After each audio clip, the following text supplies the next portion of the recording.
DoorDoorCon 7 2024. I'm sitting here with Sean from SalesRabbit. Catch us up. What's new with SalesRabbit? Oh, there's a lot that's new. We're excited every year that we come to DoorDoorCon. We get to usually announce a brand new product initiative with a new product that we call Amplify.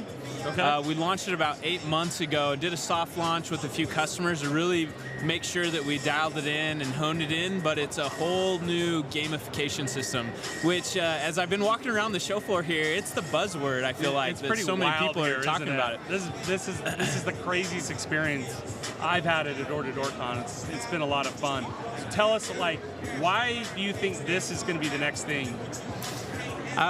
It's a way to make sure that we're constantly engaging every seller, every step of the way. So naturally, we see a lot of people that will come out, and it's a sink or swim mentality for a lot of these companies, and they lose so many of their sales reps within 2, 3, 4 weeks of them onboarding and hiring a new rep because they just don't make it.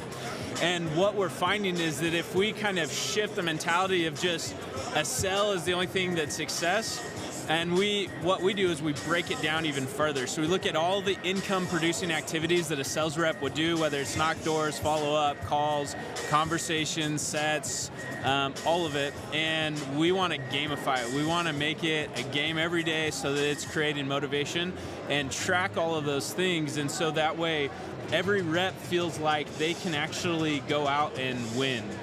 Without maybe getting a sell, which is what we want everyone to do, but sometimes we have to motivate and incentivize along the way to get them to where we want them to be, which is ultimately the sell, right? But it's changing the way that companies manage their reps. It's changing the way that reps go out and knock on the door. They're more excited. They'll spend more time on the doors as they're doing it, just because it's a game. It's no longer just a work, but you're gamifying it. In my experience, in building teams, to go door to door, it's interesting because some of the best recruits I've found are athletes. A lot of times they're college athletes, right? Yeah. And it's interesting too that sometimes if you do it right, these type of personalities tend to excel not because of the money, right? Yeah. Right? It's that I got to beat that person. I got to beat that enemy in the office, that rival. Yeah. Maybe not enemy, but rival in the office. And so I've seen this firsthand. Absolutely, take your sales organization to the next level just because you're adding that element of competition, right? Yeah, absolutely. To it. So what did you see as you're doing it? I'm assuming you did a test pilot on this already. Yeah, we've done several test pilots with a lot of companies, and we're seeing an interesting trend that's happening. So generally speaking, as we're looking at these companies that are running the tests, 80% of your revenue is coming from 20% of your sales force. Like most people knew the 80-20 rule. But what's happening is that a lot of the 80% of the sales force will look at the 20% that's actually producing all of the revenue, and they say, well, what's the point of me even trying in this competition, because I know I'm not going to win. I'm not going to beat that guy. And so we see that as we're gamifying different metrics and different components that lead to sell, we're seeing a lift on the high performers by about 10%. Wow.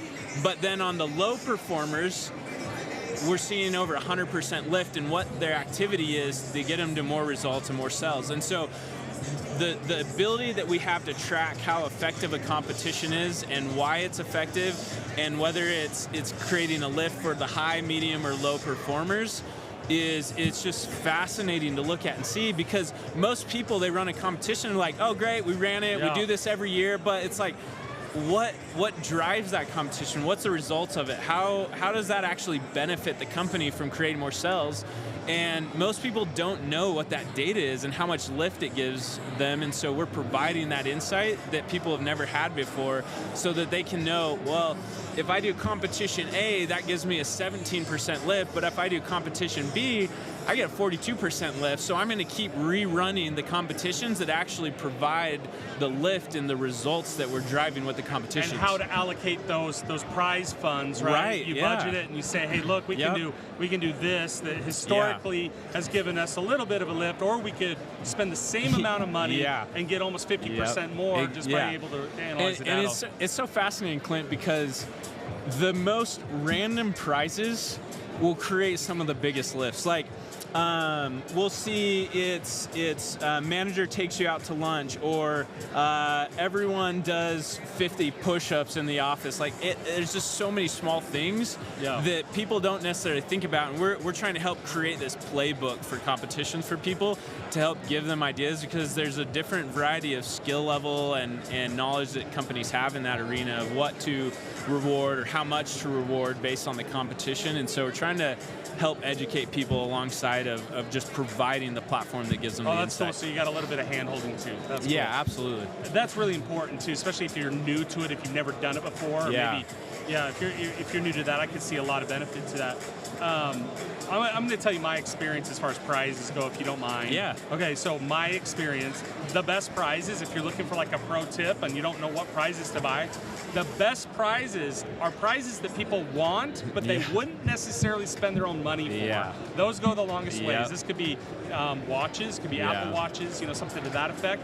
And also, if you want to take it another step, the best prizes as you do this, roll out this Gamify or these competitions within your office, are also items that are cool, but also help your organizations to make more sales. iPads, right?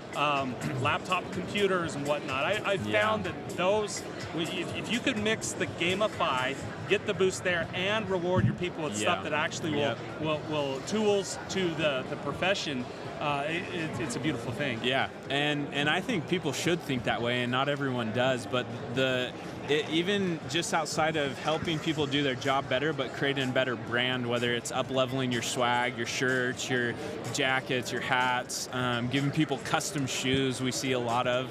And it's just important that you can create a better culture environment by running those initiatives, those prizes for the reps to be able to give them something that they, like you said, wouldn't otherwise have gotten. That's awesome. If they didn't win. What else do we have on the docket for SalesRabbit? What are we seeing in our future here? Oh, there's a lot. There's a lot on the roadmap. Some of it we talk about, and some of it we obviously don't. Keep it close to the vest.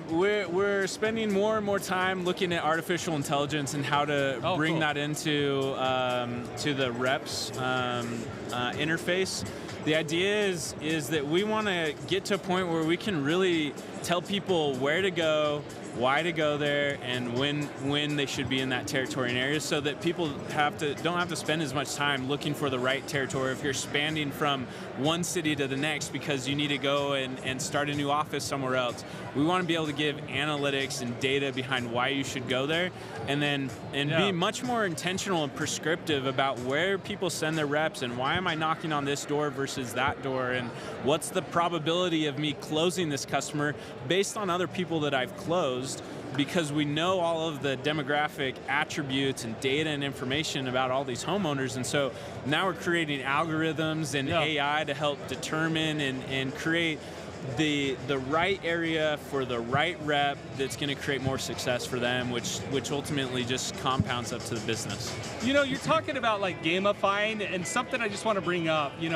going back to our prior conversation, if you don't know who SalesRabbit is, you don't knock doors, right? Like anybody who's knocked doors has used SalesRabbit. And you're talking about, like, let's go back to this initiative. You're talking about AI, you're talking about gamifying, and you said, as far as gamifying goes, you see only a 10% increase from your top producers.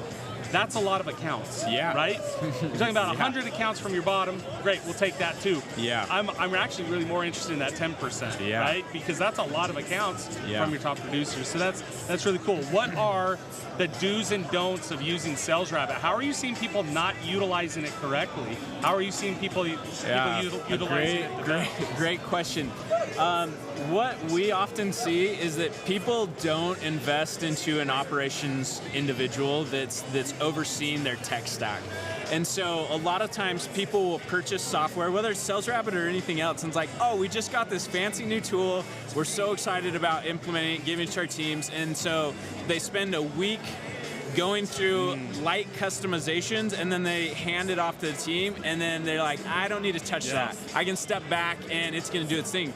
But operationally, software always is changing, it's updating, there's new features coming out, and if you're not having or hiring someone that's focused on operations to help really evangelize those new features within your organization internally, then generally speaking, you're not releasing or getting the full value of that software. And so we just see that people underinvest in really building out their tech stack and constantly improving it and creating a much better rep efficiency, because so many people are just focused on the customer experience. Oh, we want to give the customer the best experience. When we sell them, we want to fulfill on whatever we sold them and make it as polished and perfect as we can for the customer, but yet we so often forget about, well, what precedes the customer experience?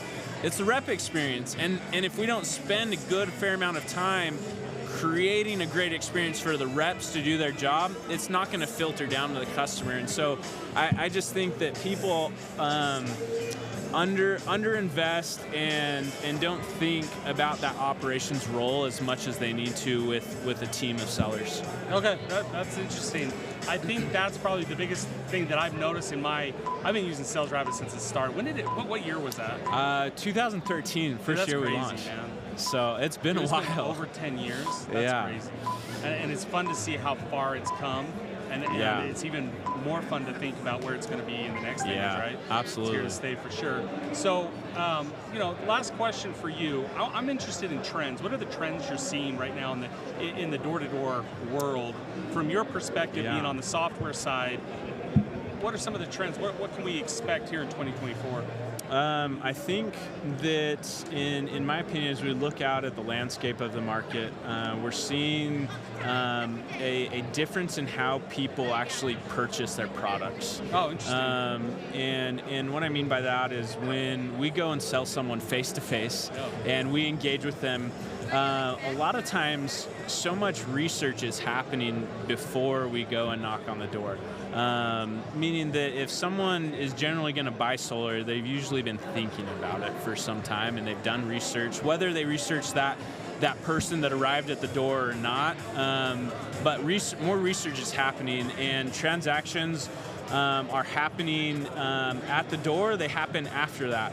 And for some time, I think COVID accelerated this, where it's this ability to be able to actually follow up, this ability to connect with people just outside of just being directly face-to-face. It's incredible to generate a lead face-to-face, but we don't always have to close the deal face-to-face. And if we don't have the ability or the confidence or system to be able to sign people up, unless we're physically in person, I think that sales people are missing out on opportunities by not having a system that they're following up with deals. Right. Because for so long, I mean, you've been in the industry for so long, a lot of times you go and knock on a door and it's do or die. It's like, I'm either going to sell this person right now, or they're going to hate me, or I'm never coming back, whatever the outcome is. But that's been some of the mentality, right? And so the mentality's changed. Better way to right.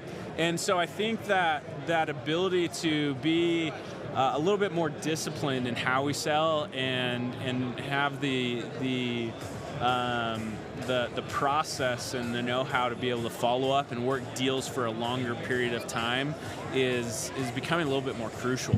Yeah. So that's a really interesting thought. I appreciate you coming over. We always love having SalesRabbit come by.